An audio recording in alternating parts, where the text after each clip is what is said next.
So we're going to get those emissions down. We are saving the planet.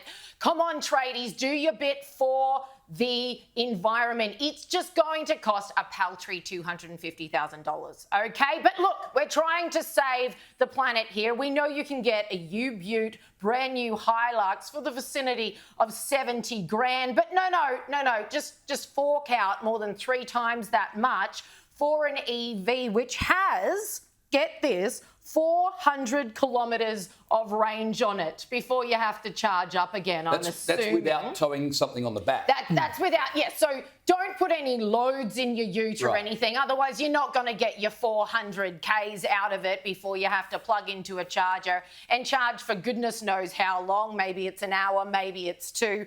Who knows? But here we have it. It's finally landed. I'm sure the market will decide that this is going to be a raging success. Remember, this is the model that Bowen posed with in America back in 2022, saying that this was going to be a raging success here. At the time, he said the F-150 was hugely popular in America, but not currently available in Australia due to poor policies. Well, thank goodness he's in government now. He's made it happen. Come on, tradies, you know you want this. Who in their right mind would buy one of these? I love that tweet from Chris Bowen because it's so typical of our energy minister, spruiking things he has no idea the cost of which they are going to impose upon the Australian people. If you drive from Sydney to Coffs Harbour in a petrol vehicle towing a caravan, it'll take you about 5.5 hours. You'll have to stop once for petrol, and depending on whether you buy a Coke and a cherry ripe, it'll probably take you 10 minutes to stop for fuel. If you take one of these electric F-150s, towing a caravan, you'll have to stop at least twice. And as you said, Liz, you're up for about an hour each stop. If you can get straight onto the charger. But we saw in Victoria during the Easter holidays, right, there were like 10, 12 cars lined up.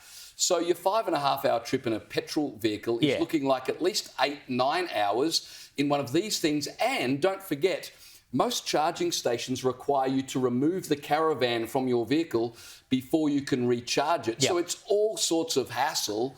And who would buy a Ford? And I've got nothing against Fords. I mean, Fords are a great car. I love the Ford Mustang. Come on. But wait, come on. Holden all the way. Who would spend $250,000 on a Ford? Well, it's a very good point. Maybe if it was an electric Holden, except that we don't have Holdens anymore. Rest in peace.